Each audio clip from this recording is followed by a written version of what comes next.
கர்த்தருடைய பரிசுத்த நாமத்துக்கு ஸ்தோத்திரம். இங்க வந்திருக்கிற எல்லாரையும் ஆண்டவராகிய இயேசு கிறிஸ்துவின் நாமத்தினாலே வாழ்த்துகிறேன், வரவேற்கிறேன். நாம் இப்போ ஜெபம் செய்வோம்.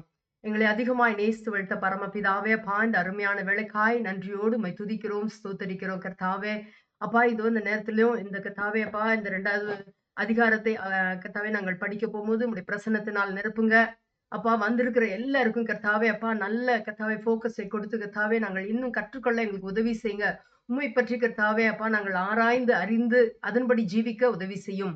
துதி கனம் மகிமை யாவும் ஒருவருக்கே செலுத்துகிறோம். மீட்பர் இயேசு கிறிஸ்துவின் நாமத்தில் வேண்டிக் கொள்கிறோம் பிதாவே. ஆமென் ஆமென். அல்லேலூயா. இப்பொழுதுமாய் நம்ம 2வது அதிகாரத்துக்குள்ள போறோம். 2வது அதிகாரம் 2வது பாகம். இது போன வாரம் வரைக்கும் நம்ம என்ன பார்த்தோன்னு ஒரு சின்ன கிளிப் ரீகேப் பண்ணலாம். ஒவ்வொரு நாள் ஆரம்பம் எப்படி இருக்கும், முடிவு எப்படி, சாயங்காலத்துல ஆரம்பிச்சு காலையில முடியுறதுன்னு சொல்லி நம்ம பார்த்தோம். பகல் இரவு கணக்கீடு நம்ம பார்த்தோம். பண்டிகைகள் ஒரு 7 பண்டிகைகள் இருக்குதுன்னு நம்ம பார்த்தோம். பெந்தைகோஸ்தே நாள் 50வது நாள் வந்து நம்ம எப்படி கால்குலேட் பண்றோம் அப்படின்ற காரியத்தை நம்ம பார்த்தோம். பரிசுத்த ஆவி எப்படி வந்து இறங்கும் போது என்னென்னலாம் நடக்கும்ன்றத காரியங்களை பார்த்தோம். பற்பல பாஷைகள் அவங்க பேச ஆரம்பிச்சதை நம்ம பார்த்தோம். யூதர்கள் வந்து எல்லா தேசத்துக்கும் சிதறி போனதை எப்படி சிதறி போனாங்க, அப்புறம் பண்டிகை டைம்ல எப்படி எல்லாரும் ஒண்ணு சேர்ந்தாங்க அப்படின்னு நம்ம பார்த்தோம்.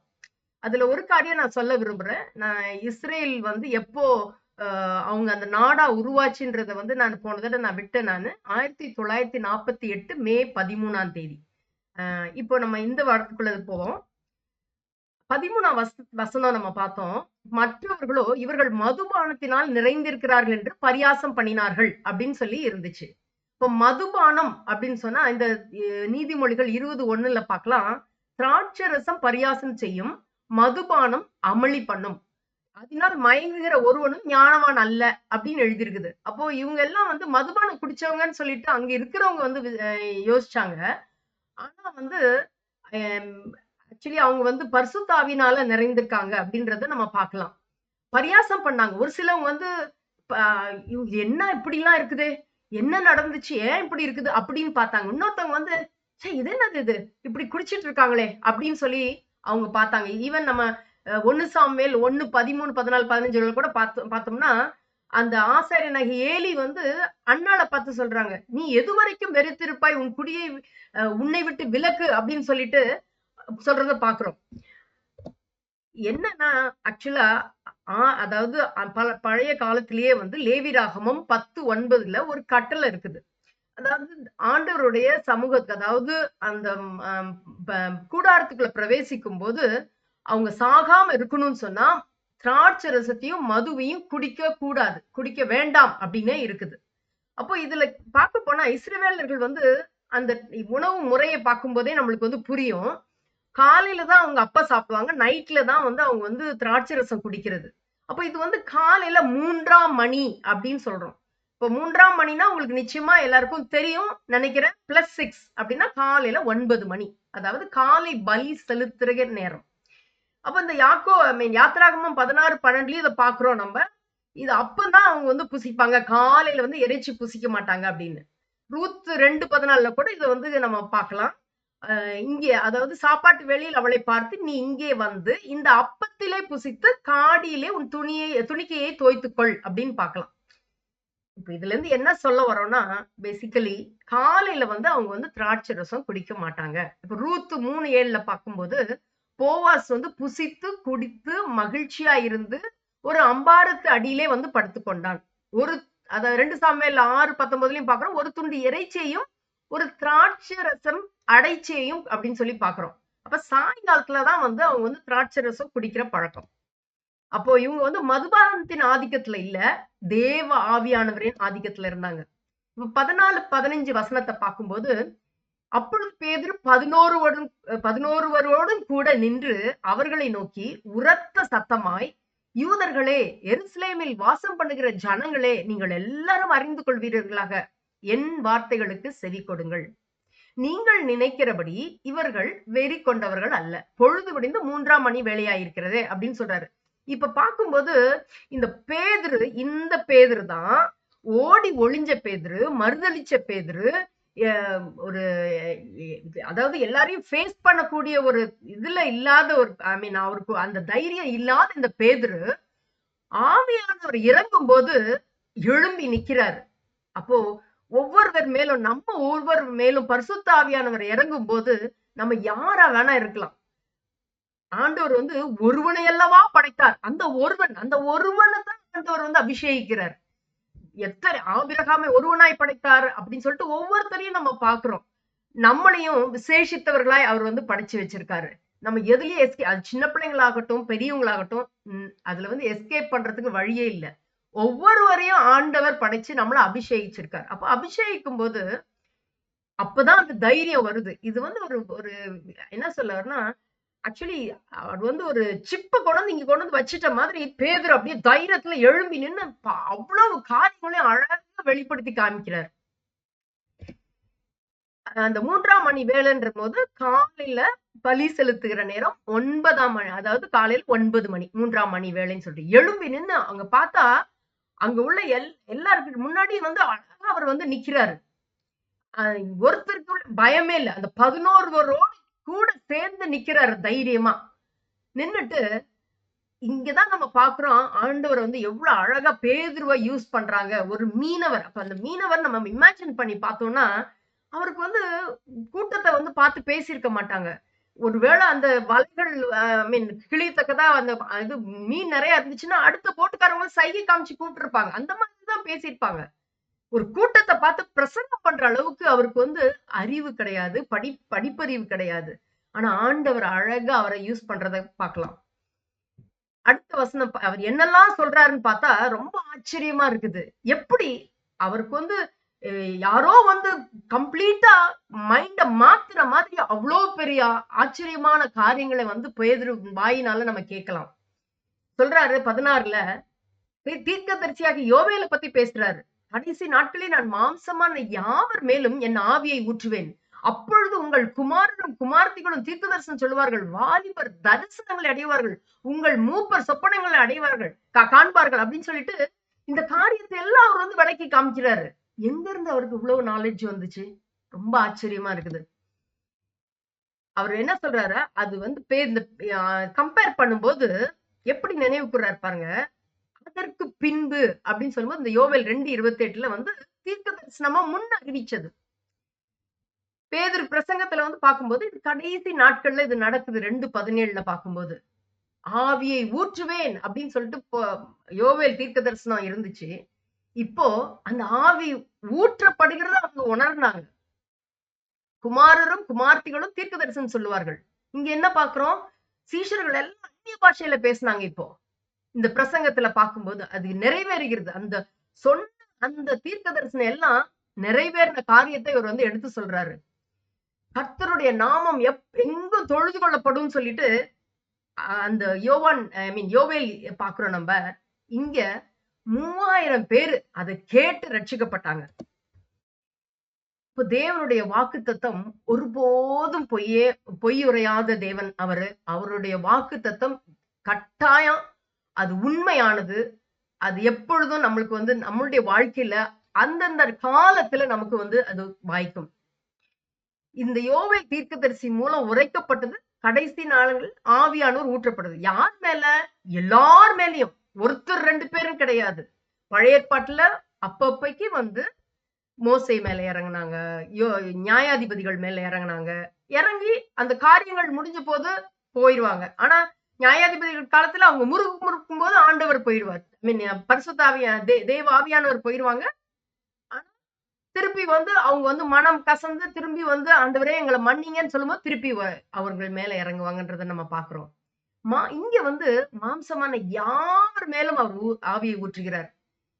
சரியா? இப்போ அடுத்த வசனம் பார்க்கும்போது 19:20 அல்லாமலும் உயர வானத்திலே இவர்கள் இதெல்லாம் வந்து பிரசங்கம் பண்றாரு. இந்த பேதுரு வந்து அங்க வந்திருக்கிற எல்லார்கிட்டையும், அதாவது எருசலேம்ல இருக்கிற ஜனங்கள் இருக்காங்க, யூதர்கள் இருக்காங்க, அங்க வந்த 120 பேர் இருக்காங்க. இது போக இவங்க 11 பேர் எழும்பி நின்னு பேதுரு தைரியமா அந்த இடத்துல வந்து பிரசங்கம் பண்றாங்க. அந்த 19, 20 வந்து அல்லாமலும் உயரே வானத்திலே அற்புதங்களையும் தாழ பூமியிலே ரத்தம் அக்கினி புகைக்காடாகிய அதிசயங்களையும் காட்டுவேன். அடுத்த வசனம், கர்த்தருடைய பெரிதும் பிரகாசமுமான நாள் வருமுன்னே சூரியன் இருளாகவும் சந்திரன் ரத்தமாகவும் மாறும். இதெல்லாம் யாரு இவங்களுக்கு சொல்லி கொடுத்தாங்க? இது எங்க இருக்குது? ஏசாயால இருக்குது, எசேக்கியேல்ல இருக்குது, அங்க யோவேல் தீர்க்க தரிசன வசனம் இருக்குது. ஒரு படிப்பறிவில்லாத மனுஷனுக்கு ஆண்டவர் எவ்வளவு அழகா அந்த பரிசுத்தாவியானவர் வரும்போது எவ்வளவு அழகா பேசுறதுக்கு ஆண்டவர் வந்து உதவி செய்கிறார். அப்ப பேசுகிறது அவராகவே இருக்கிறார். பார்க்கும்போது இதுல வந்து இந்த அந்த சூரியன் வந்து இருளாகுமா, சந்திரன் ரத்தமாகுமா. அதான் வந்து இப்ப சொன்ன வானத்திலே அற்புதங்கள். இதெல்லாம் வானத்துல நடக்க போகுது, நீ சீக்கிரத்துல நடக்க போகுது அப்படின்னு சொல்லிட்டு மத்தேயில குறிப்பிட்ட வசனத்தை அவங்க சொல்றாங்க. அந்த மத்தேயு 24, 29 நீங்க எடுத்தீங்கன்னா பார்க்கலாம். அந்நாட்களின் உபத்திரவம் முடிந்த உடனே சூரியன் அந்தகாரப்படும், சந்திரன் ஒளியை கொடாதிருக்கும், நட்சத்திரங்கள் வானத்திலிருந்து விழும், வானத்தின் சத்துவங்கள் அசைக்கப்படும். இதெல்லாம் எழுதியிருக்கிறது அவர் அந்த இடத்துல சொல்றாரு. அது மட்டும் இல்ல, தாழ பூமியிலே அதிசயங்கள். இந்த காரியத்தை எங்க பார்க்கலாம்? லூக்கா 21:11 பார்க்கலாம். பல இடங்கள்ல மகா பூமி அதிர்ச்சி வரும், பஞ்சம் வரும், கொள்ளை நோய் வரும் அப்படின்னு சொல்லிட்டு அந்த பல வந்து பயங்கரமான தோற்றங்கள்லாம் வரும் அப்படின்னு சொல்லிட்டு எழுதி இருக்கிறத இந்த இடத்துல அவர் எல்லாருக்கும் முன்னாடியும் பிரசங்கம் பண்றாங்க. இது மட்டும் இல்ல, இதெல்லாம் நடக்கும் கடைசி நாட்கள், அந்த பெரிய மகா பெரிய நாட்கள்ல பெரிதும் பிரகாசமுள்ள நாள்ல இதெல்லாம் நடக்கும். அடுத்தது ரத்தம் அக்கினி புகைக்காடு. இது எதுக்கு, எதை காமிக்குது அப்படின்னா நியாய தீர்ப்பை காமிக்குது. அது எங்க எழுதிக்கிறப்போ அது வந்து குறிப்பிடப்படுறது வந்து வெளிப்படுத்தல் 8:7. எல்லாவற்றையும் ஆண்டவர் அந்த இடத்துல வெளிப்படுத்தி காண்பிக்கிறார் அங்க வந்த ஜனங்களுக்கு. கர்த்தர் வந்து கர்த்தருடைய பெரிதும் பிரகாசமுமான நாள் வரும் முன்னே சூரியன் இருளாகவும் சந்திரன் ரத்தமாகவும் மாறும். இப்பதான் பார்த்தோம். அது பழைய ஏற்பாட்டிலையும் எப்படி இருக்குது, புதிய ஏற்பாட்டுல இந்த நாள் எப்படி விவரிக்கப்படுகிறதுன்னு பார்க்கலாம். நம்ம ஏசாயா சொல்றாரு இந்த நாளை அது வந்து கடூரமும் மூர்க்கமும் உக்கிர கோபமா இருக்கும் அப்படின்னு சொல்லிட்டு அத வந்து அழகா பேதுரு இதுல வந்து எக்ஸ்பிளைன் பண்ணி காமிக்கிறாங்க. ஆமோஸ்ல பார்த்தா அது வெளிச்சமே இருக்காதாம், அந்தகாரமா இருக்கும் அப்படின்னு ஆமோஸ் 5:18 நம்ம பார்க்கலாம். செப்பனியால பார்த்தா அந்த நாள் உக்கிரத்தின் நாள், அது இக்கட்டும் இடுக்கமுமான நாள், அது அழிவும் பாழ்கடிப்பும் உள்ள நாள், அது இருளும் அந்தகாரமுமான நாள், மப்பும் மந்தாரமுமான நாள் அப்படின்னு சொல்லிட்டு அவங்களுக்கு வந்து அவ்வளவு அழகா எக்ஸ்பிளைன் பண்றாரு. பவுல் வந்து சொல்றாரு இதே இந்த நாளை குறித்து சொல்லும்போது 1 தெசலோனிக்கர் 5:2 இரவில் திருடன் வருகிற விதமாய் வரும் அப்படின்னு. அவர் வந்து பேதுருக்கு எழுதும்போது 2 பேதுருல 3:10 பார்க்கும்போது வானங்கள் மடமட என்று அகன்றுப்போம், பூதங்கள் வெந்து உருகிப்போம், பூமியும் அதில் உள்ள கிரியைகளும் எரிந்து அழிந்து போம் அப்படின்னு சொல்லிட்டு பேதுருல நம்ம வாசிக்கிறோம். அப்ப சொல்றாரு இவ்வளவு பயங்கரமான நாள் வர்றதுக்கு முன்னாடி நீங்க என்ன செய்யணும்னா, அப்பொழுது கர்த்தருடைய நாமத்தை தொழுது கொள்ளுகிறவன் எவனோ அவன் ரட்சிக்கப்படுகிறான் அப்படின்னு சொல்லிட்டு உரத்த சத்தமா அவங்களுக்கு முன்னாடி ஒரு பெரிய பிரசங்கம் பண்றாரு. இந்த வசனத்தை ரோமர் 10:13 கூட நம்ம பார்க்கலாம். யாரெல்லாம் ரட்சிக்கப்படுவாங்க அப்படின்னு சொன்னா நம்ம புதிய ஏற்பாட்டுல நம்ம பார்க்கிறோம். நம்ம அவராலே அன்றி வேறொரு ரட்சிப்பு இல்லை. அப்போஸ்தலர் 4:12 நம்ம பார்க்கலாம். அந்த அந்த உலகம் ரட்சிக்கப்படுறதுக்காகவே தான் ஆண்டவர் பிதாவானவர் வந்து தம்முடைய சொந்த குமாரனையே இந்த உலகத்துக்கு அனுப்புனாரு. கிருபையினாலே நம்ம ரட்சிக்கப்படுறோம். கர்த்தராகிய இயேசு கிறிஸ்துவை விசுவாசி, அப்பொழுது நீயும் உன் வீட்டாரும் ரட்சிக்கப்படுவீர்கள் அப்படின்னு சொல்லிட்டு நம்ம பார்க்கிறோம். அது மட்டும் இல்ல, விசுவாசம் உள்ளவனாகி ஞானஸ்தானம் பெற்றவன் ரட்சிக்கப்படுவான். அப்போ இத்தனை காரியங்கள் இருக்கும்போது நம்ம ஏனோ தானோன்னு இருந்துட்டா அந்த ரட்சிப்பை நம்ம வந்து சுதந்திரிக்க முடியாது. நம்ம மனசை கடினப்படுத்திட்டு இருந்தோம்னு சொன்னா அந்த ரட்சிப்பு வந்து புறஜாதிகளுக்கு மற்ற மற்ற ஜனங்களுக்கு போகுமே ஒழிய நம்மளுக்கு கிடைக்காது. அதனால இங்க யாராச்சும் கவனிக்கிறவங்க யாரும் ஞானஸ்தானம் எடுக்கல அப்படின்னா ஆண்டவருடைய கட்டளைக்கு கீழ்ப்படின். இதுவே கடைசி காலம். பெரிதும் பிரகாசமும் உள்ள நாள் வர்றதுக்கு முன்னாடி நம்ம அவருக்காக நம்ம காத்திருக்க வேண்டிய நாளும், அவருக்காக நம்ம இன்னும் கிரியை செய்யணும். அதனால ஞானஸ்தானம் எடுக்காம இருக்கிறவங்க தயவு செய்து இந்த நாள்ல ஒப்பு கொடுக்கும்படி கேட்டுக்கொள்கிறேன். அடுத்தது பார்த்தா அவர் வந்து பலத்த அந்த 22வது வசனத்துல பாக்குறோம், இஸ்ரவேலரே நான் சொல்லும் வார்த்தைகளை கேளுங்கள், நீங்கள் அறிந்திருக்கிறபடி. இங்க வந்தவர் வந்து நஸ்ரேனாகிய இயேசுவை தேவன் உங்களுக்குள்ளே பலத்த செய்கைகளையும் அற்புதங்களையும் அடையாளங்களையும் நடப்பித்தார். அப்போ அந்த பேதுரு வந்து அழகா சொல்லி கொடுக்கிறாரு, அவர் நஸ்ரேனாகிய இயேசுதான், அவர் நாசரேத்தூர்ல இருந்து தான் வந்தவர், அங்கிருந்து ஒரு நன்மை உண்டாகுமோ அப்படின்லாம் கேக்குறாங்க. அந்த இயேசுதான் வந்தாரு, உங்க கண்ணு முன்னாடிதான் அநேக நோயாளிகளை குணமாக்குனாங்க, காது கேட்காதவங்களை வந்து காது கேட்க வச்சாங்க, குருடர்கள் பார்வை அடைந்தாங்க, இறந்து போனவங்க மரித்தோரை வந்து அவர் எழுப்புனாரு, நிறைய பலத்த செய்கைகள் அவர் வந்து செய்தாரு. அப்ப கிரேக்கத்துல இந்த பலத்த செய்கை அப்படின்னா டுனாமிஸ்.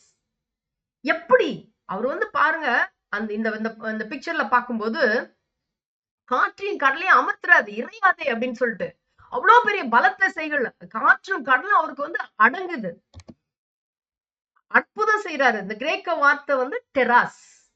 எவ்வளவு ஆச்சரியமா, ஒரு 5 அப்பம் அதாவது கையில வச்சிருக்காங்க, 5 அப்பத்தை வச்சு 5 அப்பம் 2 மீனை வச்சு 5000 பேரை போஷிக்கிறாங்க. அவர் அற்புதம் பண்ணாரு, முடவனை நடக்க செய்தார். இது மட்டும் இல்ல, அடையாளங்கள். கிரேக்கருக்கு வந்து அடையாளம் தான் அவங்க வந்து கேட்பாங்க, கிரேக்கர் அடையாளங்களை தேடுவாங்க. என்ன, லாசரு வெளியில நாலாவது நாள்ல வெளியில வர்றதையும் பாக்குறோம். எத்தனை காரியங்கள் உங்க கண்ணு முன்னாடி இதே நசரேனாகிய இயேசு கிறிஸ்து செய்தார் அப்படின்னு அழகா வந்து விளக்கி காமிக்கிறாங்க அங்க வந்திருக்கிற எல்லாரையும் பார்த்து. ஆனா நீங்க என்ன பண்ணீங்க, இனியும் ஒரு வசனம் கூட இருக்குது 23ல, அப்படி இருந்தும் தேவன் நிர்ணயித்திருந்த ஆலோசனையின் படியையும் அவருடைய முன் அறிவின் படியையும் ஒப்பு கொடுக்கப்பட்ட அந்த இயேசுவை நீங்க பிடிச்சு அக்கிரமக்காரருடைய கைகளினாலே சிலுவையில் ஆணி அடித்து கொலை செய்தீர்கள் அப்படின்னு சொல்றாரு. இப்போ இந்த 3 காரியத்தை கொஞ்சம் விவரமா பார்க்கலாம். தேவன் என்ன நிர்ணயித்திருந்தாரு, அவருடைய முன் அறிவின்படி அப்படின்னு இருக்குது, அக்கிரமக்காரர் கைகள்ல.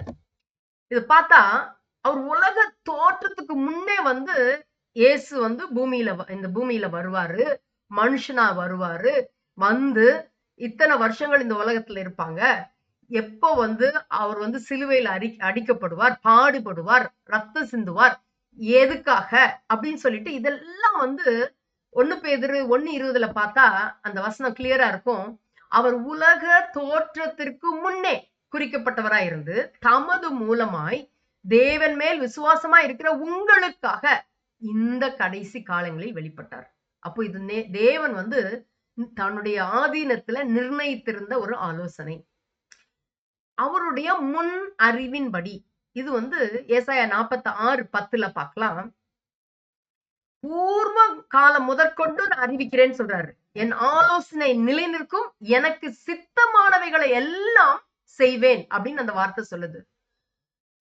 யாரு காட்டி கொடுப்பா, எப்ப காட்டி கொடுப்பாங்க, எப்படி வந்து அவரை சிலுவையில அறைவாங்க, எத்தனை மணி நேரத்துல வந்து அவர் வந்து மரிப்பாரு, எல்லாம் வந்து எழுதி வச்சபடி அப்படியே நடந்தது.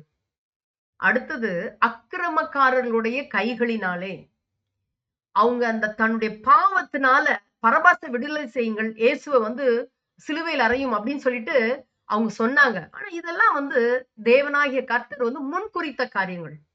லூக்கா 22:22 இதுல பார்க்கலாம். தீர்மானிக்கப்பட்டபடியே மனுஷகுமாரன் போகிறார், ஆனாலும் அவரை காட்டி கொடுக்கிற மனுஷனுக்கு ஐயோ. இந்த யூதாஸ் காரியத்தை காட்டி கொடுத்து போய் நாண்டு கொண்டு செத்தான். இதெல்லாம் வந்து இந்த ஜீவாதிபதியை நீங்க கொலை செஞ்சிட்டீங்க அப்படின்னு சொல்லிட்டு ரொம்ப போல்டா உரத்த சத்தமாய், அவங்க வந்திருக்கவங்க நிறைய படிப்பறிவு உள்ளவங்க இருக்கலாம், வேற இடங்கள்ல இருந்து வேற தேசங்கள்ல இருந்து வந்திருக்கிறாங்க, அவங்க வந்து ரொம்ப ஹை அபிஷியல்ஸா இருக்கலாம், எல்லாரும் பண்டிகை கொண்டாடுறதுக்காக எருசலேமுக்கு வந்தவங்களுக்கு முன்னாடி இவ்வளவு தைரியமா அவர் வந்து பேதுரு வந்து பிரசங்கம் பண்ணார். 24ல பார்த்தோம்னா, தேவன் அவருடைய மரண உபாதிகளின் கட்டை அவிழ்த்து அவரை எழுப்பினார். அவரை அவர் மரணத்தினால் கட்டப்பட்டிருக்க கூடாதிருந்தது. இத நல்ல விவரமா பார்க்கலாம். இந்த அதாவது இதுல வந்து ஒரு 3 முக்கிய உண்மை இருக்குது. என்ன? மரண உபாதிகளின் கட்டை அவர் வந்து அவிழ்த்தார். இது வந்து ஏசாயா 25:8லயும் நம்ம பார்க்கலாம். அது எப்படின்னா, மரணத்தை அவர் வந்து ஜெயமாக விழுங்குவார் அப்படின்னு எழுதியிருக்கு.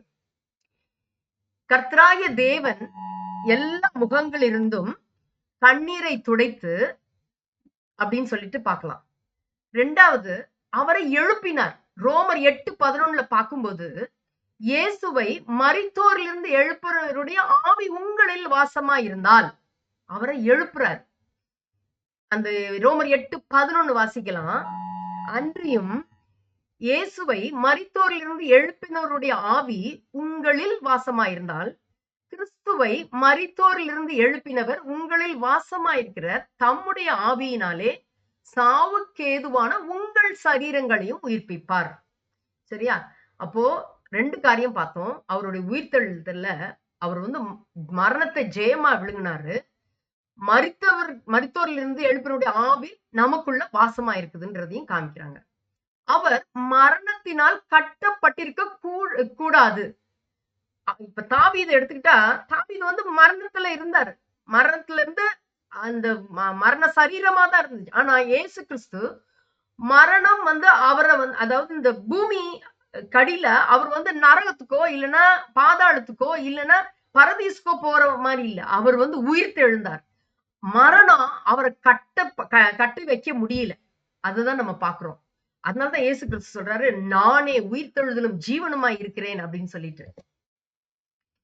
அடுத்த ஒரு 5-6 வசனங்கள் பார்த்தோம்னா, இதுல தாவீதை குறிச்சு வந்து பேசுறாரு. முதல்ல யோவேலை குறித்து பேசி முடிச்சிட்டாரு இதே பேதுரு. இயேசு கிறிஸ்துவ பத்தி பேசினார். இப்போ தாவீதை பத்தி பேசுறாங்க. இததான் தாவீது சொல்லியிருக்காரு, கர்த்தர் எப்பொழுதும் எனக்கு முன்பாக நிறுத்தி நோக்கி கொண்டிருக்கிறேன், நான் அசைக்கப்படாதபடி அவர் என் வலது பார்சத்திலே இருக்கிறார், அதனால என் இருதயம் மகிழ்ந்தது அப்படின்னு சொல்லிட்டு இந்த வரிசையா உள்ள வசனங்களை காமிச்சிட்டு, இதுல உள்ள விளக்கம் எப்படின்னா, அந்த இது காரியத்தை பழைய ஏற்பாட்டுல நம்ம பார்க்கணும்னா, சங்கீதம் 16:8-11 நம்ம பார்க்கலாம். இதேதான் தாவீது. தாவீது வந்து இந்த இயேசுவை பார்த்தது கிடையாது. ஆனா இயேசுவை குறித்து அவர் ஒரு தீர்க்கதரிசி. அழகா எழுதி வச்சிருக்கிறத பேதுரு இப்போ விளக்கி காமிக்கிறாரு இந்த ஜனங்களுக்கு முன்னாடி. இதுல அதாவது இந்த தாவீதின் வம்சத்துல தான் வரப்போறார் இயேசு கிறிஸ்து அப்படின்னு சொல்லிட்டு இதுல வந்து குறிப்பிடப்பட்டிருக்கிறது. ஆனா தாவீதுக்கு இதெல்லாம் தெரிஞ்சிருந்துச்சா? ஆனா ஆவியானவர் அவரை கொண்டு எழுதி வச்சிருக்காங்க. இதத்தான் வந்து பேதுரு வந்து இதுல இந்த 25-31 வரைக்கும் மேற்கோள் காட்டுறாங்க. என்ன? கர்த்தரை எனக்கு முன்பாக வைத்திருக்கிறேன், அவர் என் வலது பார்சத்தில் இருக்கிறபடியால் நான் அசைக்கப்படுவதில்லை. ஒரு நம்பிக்கை. தீர்க்க தரிசனம் வசனம் வந்து 10வது வசனத்துல பாக்குறோம். என் ஆத்துமாவை பாதாளத்தில் விடீர், உம்முடைய பரிசுத்தவானை அழிவை காண ஒட்டீர் அப்படின்னு சொல்லிட்டு பார்க்கலாம். என்ன நிறைவேறுது? ஜீவ மார்க்கத்தை தெரியப்படுத்துறாரு. இதுதான் வந்து இதுல கிளியரா எப்படி எழுதியிருக்கேன். அந்த உயிர்த்தெழுதலின் தீர்க்க தரிசனத்தை தாவீதை கொண்டு எப்படி அழகா வந்து 16ஆம் சங்கீதத்துல எழுதி வச்சிருக்காங்க அப்படின்றத பார்க்கலாம். அந்த வார்த்தை வந்து கர்த்தரை எப்பொழுதும் எனக்கு முன்பாக வைத்திருக்கிறேன். இதுல வந்து பேதுரு வந்து இதை வந்து மேற்கோள் காட்டுறாரு. என் ஆத்துமாவை பாதாளத்தில் விடீர். இதேதான் வந்து இங்க அப்போஸ்தலர் 2:27-31 பாக்குறோம். கிறிஸ்துவின் ஆத்துமா பாதாளத்தில் விடப்படவில்லை அப்படின்னு சொல்லிட்டு.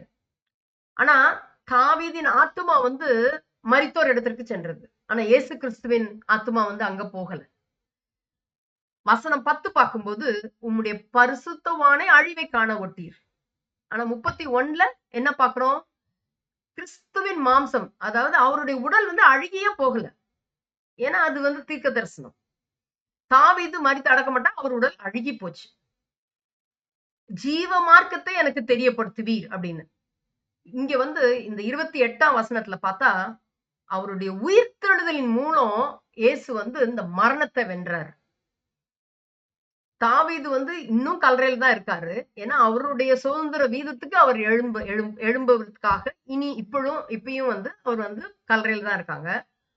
ஆனா ஆண்டவராகிய இயேசு கிறிஸ்து 3ஆம் நாள் உயிர்த்தெழுந்தார். இததான் வந்து பேதுரு வந்து கிளியரா எக்ஸ்பிளைன் பண்ணி கொடுக்குறாங்க. யோவேலுடைய தீர்க்க தரிசனம் நிறைவேறிச்சு. இயேசுவை பத்தி இப்படிலாம் நடந்துச்சு. அவர் எவ்வளவு அற்புதம் செஞ்சாரு, எவ்வளவு அடையாளம் செஞ்சாரு. உங்க கண்ணு முன்னாடி தான் அவ்வளவு காரியங்கள், மரித்தவர்கள்லாம் உயிரோடு எழும்புனாங்க. தாவீது இத குறிச்சு எழுதி வச்சிருக்காரு. அதாவது ஒரு மீனவருக்கு என்ன ஒரு நாலேஜ் பாருங்க. அடுத்தது அப்போஸ்தலர் 2:32, 33 பார்த்தா, இந்த இயேசுவை தேவன் எழுப்பினார். இதற்கு நாங்கள் எல்லாரும் சாட்சிகளா இருக்கிறோம்.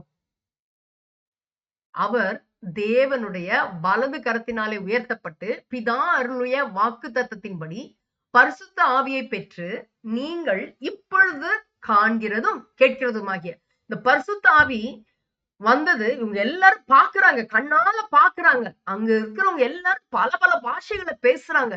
சத்தம் கேக்குது, இடி முழக்கம் போல ஒரு பலத்த காற்றினுடைய சத்தம் கேக்குது. இதெல்லாம் அவங்க பார்த்தத பேதுரு சுட்டி காமிக்கிறாரு. தாவீது பரலோகத்திற்கு எழுந்து போகவில்லையே. நான் உம்முடைய சத்துருக்கள் உமது பாதப்படி ஆக்கும் வரைக்கும், பாதப்படி ஆக்கி போடும் வரைக்கும் நீர் என் வலது பார்சத்தில் உட்காரும் என்று கர்த்தர் பாருங்க, கர்த்தர் என் ஆண்டவருடனே சொன்னார் என்று அவனே சொல்லியிருக்கிறான். இந்த அவன் யாரு? தாவீது. கர்த்தர் யாரு? பிதாவை குறிக்குது இதுல. என் ஆண்டவருடனே அப்படின்னா இயேசு கிறிஸ்து. 36ஆம் வசனம், ஆகையினால் நீங்கள் சிலுவையில் அறைந்த இந்த இயேசுவை தேவன் ஆண்டவரும் கிறிஸ்துவும் ஆக்கினார் என்று இஸ்ரவேல் குடும்பத்தார் யாவரும் நிச்சயமாய் அறிய கடவர்கள். இந்த ஆண்டவரை தான் வந்து அவர் கிறிஸ்துவ ஆக்கியிருக்காங்க. மேசியானாலே கிறிஸ்துதான். கிறிஸ்துதான் இந்த உலகத்துக்கு வந்திருக்காங்க. ஆனா இஸ்ரவேல் குடும்பத்தார் அவரை வந்து ஏற்றுக்கொள்ளவே இல்லை. இதனுடைய அர்த்தம் என்ன? நீங்கள் எதிர்பார்த்து கொண்டிருக்கிற மேசியா வந்துட்டாரு. முழு தேசமும் அறியணும்.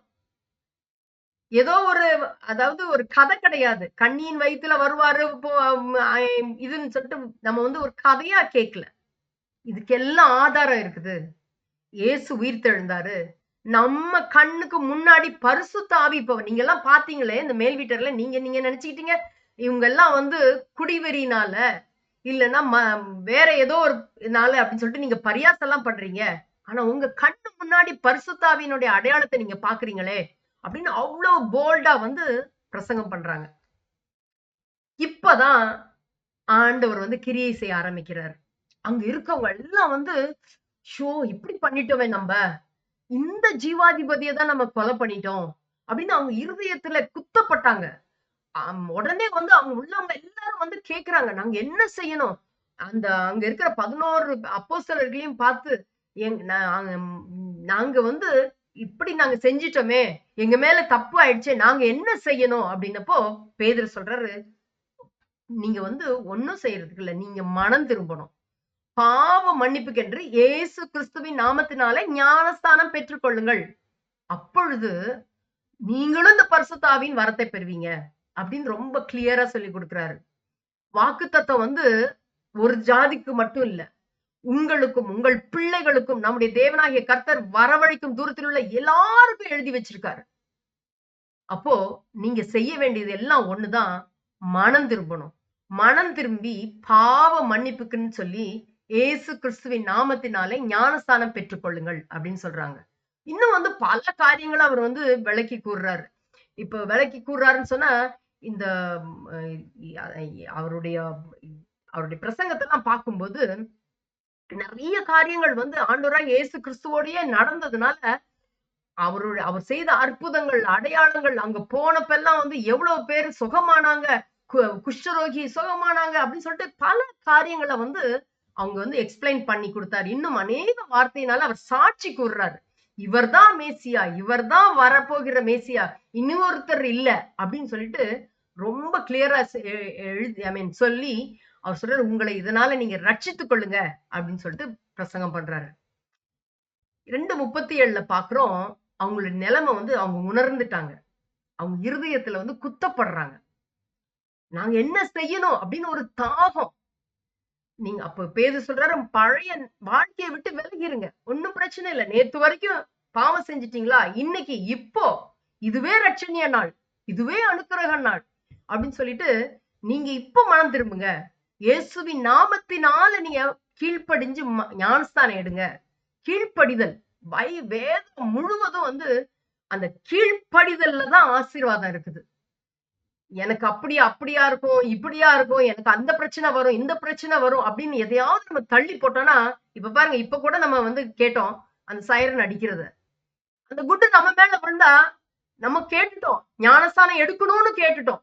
ஆனா எடுக்காம நம்ம இருதயத்தை கடினப்படுத்தணும்னா, ஆண்டவர் அதுக்கு மேல உதவி செய்ய முடியாது. அதனால கட்டாயம் வந்து அவருக்கு கீழ்ப்படிறது ரொம்ப ரொம்ப ரொம்ப முக்கியம். இந்த ஆசீர்வாதம் எல்லாருக்கும், உங்களுக்கும் இருக்குது, உங்க பிள்ளைகளுக்கும் இருக்குது. அதனால உங்களை ரட்சித்துக் கொள்ளுங்கள் அப்படின்னு சொல்லிட்டு அழகா பேதுரு வந்து எக்ஸ்பிளைன் பண்ணி கொடுக்குறாங்க. 2:41 அவனுடைய வார்த்தையை சந்தோஷமா ஏற்றுக்கொண்டவர்கள் ஞானஸ்தானம் பெற்றார்கள். அப்பதான் வந்து ஒரு 3000 பேரு அங்க வந்திருந்தவங்க பாருங்க, ஒரு வேடிக்கை பார்க்க என்னவோ சத்தம் கேக்குதே, பலத்த காற்று அடிக்கிற முழக்கம் போல இங்க ஒரு சத்தம் வருதே, என்ன நடக்குது? இவங்க 17 பேரு அந்த 17 மொழிகள்ல வித்தியாசமா பேசுறாங்களே, பார்த்தர், எலாமித்தர், மெசொப்பொத்தேமியா இப்படி சொல்லிட்டு அந்த யூத மார்க்கத்தை அமைந்தவர்கள், அரபியர் இப்படி பல லாங்குவேஜ்ல பேசுறாங்களே அப்படின்னு பார்க்க வந்தவங்க இருதயத்துல குத்தப்பட்டவர்களாகி மனம் திரும்பி ஞானஸ்தானம் பெறறதுக்கு அவங்க வந்து ஒத்துக்கொண்டாங்க. அப்போ அன்னைக்கு மட்டுமே 3000 பேர் சேர்த்து கொட்டப்பட்டார்களாம். இதே பேதுரு, மறுதலித்த பேதுருவை வச்சு ஆண்டவர் கிரியை செய்ய கூடுமானால் நம்மளையும் ஆண்டவர் நிச்சயமா எடுத்து பயன்படுத்த முடியும். என்ன? கீழ்ப்படியணும். அவருடைய வார்த்தையை சந்தோஷமா ஏற்றுக்கொண்டவர்கள் ஞானஸ்தானம் பெற்றார்கள்னு பாக்குறோம். இப்ப இனி ஒரு வித்தியாசமான தாட். இப்ப இந்த 3000 பேருக்கு அங்க எப்படி வந்து அவங்க வந்து ஞானஸ்தானம் கொடுத்திருப்பாங்க? இப்ப எருசலேம் தேவாலய பகுதியில வந்து இவ்வளவு அதிகமா தண்ணீர் இருந்திருக்குமா? ஞானஸ்தானம் பெற தேவையான தண்ணீர் எப்படி வந்திருக்கும்? எங்க அவர் ஞானஸ்தானம் கொடுத்திருப்பாரு அப்படின்னா, பக்கத்திலேயே வந்து பெதஸ்தா குளம். யோவான் 5:2 பார்த்தா, அது வந்து ரொம்ப பெரிய பெதஸ்தா குளமா. அதுல வந்து 5 மண்டபங்கள் இருக்குது. ஒருவேளை அதுல வந்து 3000 பேர் ஞானஸ்தானம் கொடுக்க சாத்தியமா இருந்திருக்கலாம். இருந்திருக்க கூடும். உபயோகப்படுத்தி இருக்கலாம் அப்படின்னு ஒரு தாட். சீலோவாம் குளம் வந்து யோவான் 9:7 பாக்குறோம். அதே அந்த எருசலேம் நகர் தெற்கு பகுதியில இருக்குது. அந்த குளத்துல வந்து சீக்கிரமா அந்த இடத்துக்கு போகலாம். பக்கத்துல இருக்கிறனால. ஒருவேளை அந்த படிக்கட்டுல இருந்து அந்த தண்ணி அந்த அத வச்சு ஒருவேளை 3000 பேருக்கு ஞானஸ்தானம் கொடுத்திருக்கலாம் அப்படின்னு ஒரு தாட். இனி ஒரு காரியம் வந்து மிக்வாத் தொட்டிகள்னு பார்த்தா, இது வந்து ஒரு கடல் தொட்டி. நம்ம 2 நாளாகமம் 4:6 படிச்சோம்னு சொன்னா, நீங்க உங்களுக்கு இது வந்து புரியும். 2 நாளாகமம் 4:6 கழுவுகிறதற்கு 10 கொப்பரைகளையும் உண்டாக்கி 5 வலதுபுறத்திலும் 5 இடதுபுறத்திலும் வைத்தான். சர்வாங்க தகனம் ஆகிறவைகளை அவைகளில் அலசுவார்கள். கடல் தொட்டியோ, அந்த கடல் தொட்டியில தான் ஆசாரியர்கள் தங்களை சுத்தம் பண்ணி கொள்ளுகிறதற்கு இருந்தது அப்படின்னு சொல்லிட்டு நம்ம வந்து 2 நாளாகமம் 4:6 படிக்கலாம். அதே கடல் தொட்டியை பத்தி ராஜாக்கள் 1 ராஜாக்கள் 7:23-26 பார்த்தோம்னு சொன்னா, இது அந்த தங்களை வந்து சுத்தம் பண்ணிக்கிறதுக்கு அந்த கடல் தொட்டி இருந்துச்சு அப்படின்னு சொல்லிட்டு பார்க்கலாம். தேவாலய வாசலில் வந்து இருந்த தனித்தனி தொட்டி, அத இப்பதான் நம்ம பார்த்தோம்ல, அந்த தனித்தனி தொட்டிகளா இருந்திருக்கலாம். அந்த தொட்டியை வச்சு கூட அவங்க ஞானஸ்தானம் கொடுத்திருக்கலாம் அப்படின்னு வந்து ஒரு தாட். ஏன்னா அந்த யோர்தான் நதி வந்து எருசலேமுக்கு வந்து 30 கிலோமீட்டர் தூரமா. ஆனா பிரசங்கம் பண்ண இடம் வந்து இந்த மிக்வாத் குளத்துக்கு பக்கத்துல 1 கிலோமீட்டர் தூரம். அதனால ஒருவேளை இந்த 3000 பேரு அந்த இடத்துல வந்து ஞானஸ்தானம் கொடுத்திருக்கலாம் அப்படின்னு ஒரு ஆராய்ச்சியாளர்கள் அப்படிலாம் சொல்றாங்க. இந்த 42-47 அந்த வசனங்களை பார்த்தோம்னா, இது ரொம்ப முக்கியமான காரியம். எல்லாரும் ஞானஸ்தானம் பெற்றாங்க. இப்போ வந்து அந்த ஞானஸ்தானம் பெற்றவங்க எல்லாம் அபிஷேகிக்கப்பட்டாங்க. இப்போ அவர்கள் அப்போஸ்தலருடைய உபதேசத்திலும் அந்யோன்யத்திலும் அப்பம் பிட்குதலிலும் ஜெபம் பண்ணுதலிலும் உறுதியாய் தரித்திருந்தார்கள். அப்போஸ்தலருடைய உபதேசம் அப்படின்னு சொன்னா பல காரியங்கள் இருக்குது. மனம் திரும்புதல், ஞானஸ்தானம் எடுக்கிறது, தெய்வீக சர்வாங்க சுகத்தை அவங்க வந்து அனுபவிக்கிறது, பரிசுத்த ஆவியினால அபிஷேகிக்கப்படுகிறது, பாடுகளின் ஜீவியம், பரிசுத்தமா நடக்கிறது, சரீர மீட்புக்காக அவருடைய வருகைக்கு காத்திருக்குதல். இதெல்லாம் தான் வந்து உபதேசம்.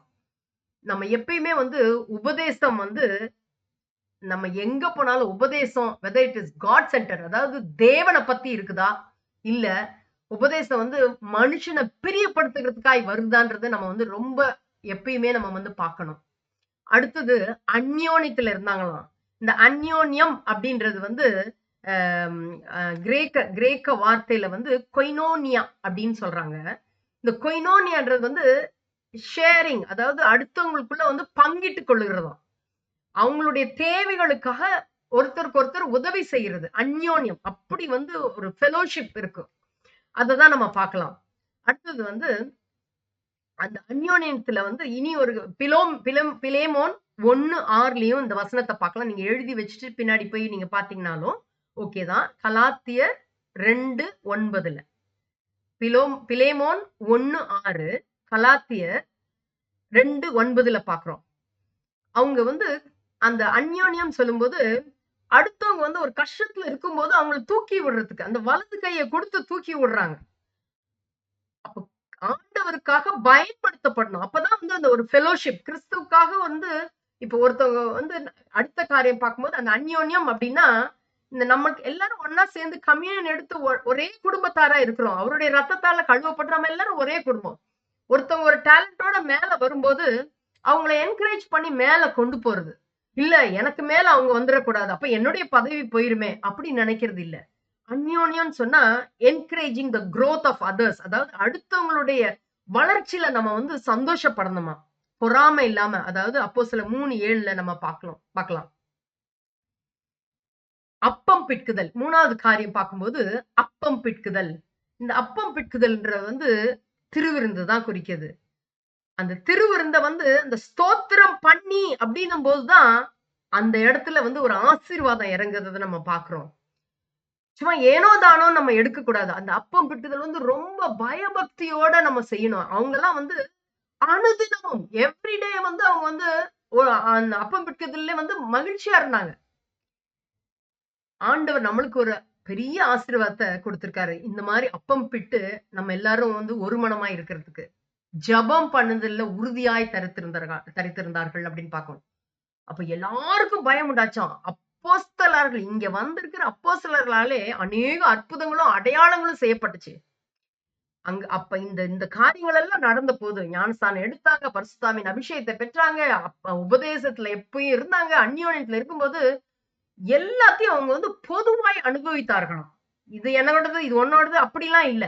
ஐயோ ஒருத்தவங்களுக்கு தேவையா இருக்குதா, அடுத்தவங்களுக்கு வந்து உதவி செய்து நம்ம நம்ம சபையில கூட அப்படி இருக்குது இல்ல, நம்மளுடைய நல்ல சமாரியன் காரியங்கள். அப்போ ஒருத்தவங்களுக்கு வந்து கஷ்டத்துல இருக்காங்கன்னா அவங்கள தூக்கி விடுற காரியம். இன்னொருத்தவங்களுக்கு இருக்குது, இன்னொருத்தவங்களுக்கு இல்ல அப்படின்னும் போது 2 பேருக்கும் வந்து இவங்களுக்கு உதவி செஞ்சு நம்ம வந்து தாழ்ந்து போறது இல்ல. ஆனா ஆண்டவர் உதவி செய்யற இடத்துல வச்சிருந்தா நிச்சயமா எல்லாருக்கும் கொடுக்கணும். அதுதான் அவருடைய கட்டளை. காணியாட்சிகளை ஆஸ்திகளை வித்து கொடுத்தாங்களாம். ஒவ்வொருவனுக்கும் தேவையானதுக்கு தக்கதாக அவைகளில் எல்லாருக்கும் பகிர்ந்து கொடுத்தாங்களாம். யார் யாருக்கு என்ன தேவை இருக்குதோ அது பகிர்ந்து. ஒருவேளை சாப்பாடு இல்ல, ஒருவேளை துணி இல்ல, இல்ல ஒருவேளை வந்து ஏதோ ஒரு யுட்டென்சில்ஸ் இல்ல, நம்மளால வாங்கி கொடுக்க முடியுமா, வாங்கி கொடுக்கலாம். அடுத்த வசனம் பார்க்கும்போது அவர்கள் ஒருமனப்பட்டவர்களாய் தேவாலயத்திலே அனுதினமும் தரித்திருந்து வீடுகள் தோறும் அப்பம் பிட்டு மகிழ்ச்சியோடும் கபடம் இல்லாத இருதயத்தோடும் போஜனம் பண்ணாங்களாம். எவ்வளவு அருமையான ஒரு ரிலேஷன்ஷிப். மகிழ்ச்சியோடு கபடம் இல்லாம ரொம்ப ஓப்பனா. அவங்க என்ன நினைச்சுக்குவாங்களோ, இவங்க என்ன நினைச்சுக்குவாங்களோ, ஐயோ அவங்களுக்கு அவங்க என்னை பாக்குறாங்களே, இவங்க என்னை பாக்குறாங்களே, அப்படி இல்ல. எந்த ஒரு போட்டி பொறாமை இல்லாம எல்லாரும் ஒரு மனமா இருந்தாங்களாம். அடுத்த வசனத்துல தேவனை துதித்து ஜனங்கள் எல்லாரிடத்திலும் தயவு பெற்றிருந்தார்கள். அப்பதான் இவ்வளவு காரியங்கள் நடக்கும் போதுதான் ரட்சிக்கப்படுகிறவர்களை கர்த்தர் அனுதினமும் சபையிலே சேர்த்து கொண்டு வந்தாருன்னு நம்ம பாக்குறோம். உபதேசத்துல இருக்கணும், அந்யோன்யத்துல இருக்கணும், அப்பம் பிட்குதல் இருக்கணும், ஜெபம் பண்ணுதல்ல உறுதியாய் தரித்திருக்கும் போதுதான் ஒரு சபை வளர முடியும். குவாலிட்டி ரொம்ப இம்பார்ட்டன்ட். குவான்டிட்டி வர்றதுக்கு முன்னாடி. அப்ப இந்த குவாலிட்டியை நம்ம சரி பண்ணணும். உபதேசம் அதாவது அந்த உபதேசம் அப்படின்னு சொன்னாலே ஆண்டவராகிய இயேசு கிறிஸ்து போதித்திருக்காரா? பவுல் அத பிரசங்கித்திருக்காரா? நிருபங்களுக்கு எழுதியிருக்காங்களா? அத வந்து அவங்க எல்லாம் அத வந்து அதன்படி நடக்கிறாங்களான்ற பார்க்கும்போது தான் அதான் உபதேசம். ஆவிக்குரிய வாழ்வு வந்து உபதேசம், அந்யோன்யம், அப்பம் பிட்குதல், ஜெபம், அற்புதங்கள். இது 42, 43ல நம்ம பார்த்தோம். இதுதான் விசுவாசிகளுடைய வாழ்க்கை முறையா இருக்கணும். பொருளாதார வாழ்வு எப்படி? சொத்துக்களை விற்று பகிர்ந்தாங்க. இப்ப இங்கதான் இல்ல. நீங்க உங்க சொந்தத்துக்கு நம்மளுடைய ஓன் சொந்தக்காரங்களுக்கு, சொந்தத்துல இருக்கவங்க அவங்களுக்கு படிக்க முடியலையா? ஹெல்ப் பண்ணலாம். நம்ம சொத்த வச்சு இப்ப பாருங்க குண்டு போடுறாங்க. அடுத்த நேரம் நம்ம உயிரோட இருப்போமா? தெரியாது. அவருடைய வேலை வந்துச்சுன்னா போயிட்டே இருக்கணும். அப்போ நம்மளால முடிஞ்ச அளவுக்கு உதவி செய்யணும். சமூக வாழ்வு, ஒருமனப்பாடு, வீடுகள் தோறும் ஐக்கியமா இருந்தாங்க. அப்பதான் ஆண்டவர் வந்து கிரியை செய்து ரட்சிக்கப்படுகிறவர்களை கர்த்தர் அனுதினமும் சபையிலே சேர்த்து கொண்டு வந்தாருன்னு நம்ம பாக்குறோம். அப்போ நம்ம பரிசுத்த ஆவி வரும்போது பலன் அடைந்து எருசலேமிலும் யூதேயா முழுவதிலும் சமாரியாவிலும் பூமியின் கடைசி பரியந்தமும் நம்ம வந்து சாட்சிகளா இருக்கணும் தான் அவருடைய விருப்பம். போ போ அப்படின்றார்ல, எப்போ எங்க போகணுமா? வீடுகளுக்கும் சிநேகிதரிடத்துக்கும் போகணுமா? அடுத்த போ அதான் வந்து வீதிகளுக்கும் தெருக்களுக்கும் போகணுமா? அதான் யூதேயா முழுவதிலும். அடுத்த போ எங்க போகணும்? எதிரா இருக்கும் கிராமத்துக்கு போ, சமாரியா தேசத்துக்கு போகணுமா? அடுத்ததுதான் உலகம் எங்கும் போகணுமா? ஆண்டவர் தாமே இதற்கு நமக்கு உதவி செய்வாராக. எங்களை அதிகமாய் நேசு வளர்த்த பரமபிதாவே, அப்பா இந்த அருமையான வேலைக்காய் நன்றி செலுத்துகிறோம் கர்த்தாவே. நீர் எங்களுக்கு கர்த்தாவே சொல்லிக் கொடுத்த காரியங்களை உண்மையாய் நாங்கள் கடைபிடிக்க எங்களுக்கு உதவி செய்யுங்கப்பா. கர்த்தாவே நாங்க கேட்கிறவர்களாய் மாத்திரம் இல்ல கர்த்தாவே, நீங்க ஒருவனை படைத்து அப்பா எங்களை நீங்க தெரிந்தெடுத்து பிரித்தெடுத்து எங்களுக்குள்ள உங்களுடைய ஆவியை வச்சிருக்கிறீங்க. என்ன நோக்கத்துக்காய் எங்களை இந்த பூமியில வச்சிருக்கிறீங்களோ அந்த நோக்கம் நிறைவேறணும் அப்பா. முழுமையாய் ஒப்பு கொடுக்கிறோம். துதி கன மகிமையாவும் ஒருவருக்கே செலுத்துகிறோம். மீட்பர் இயேசு கிறிஸ்துவின் நாமத்தில் வேண்டிக் கொள்கிறோம் பிதாவே. Amen amen. Praise the Lord.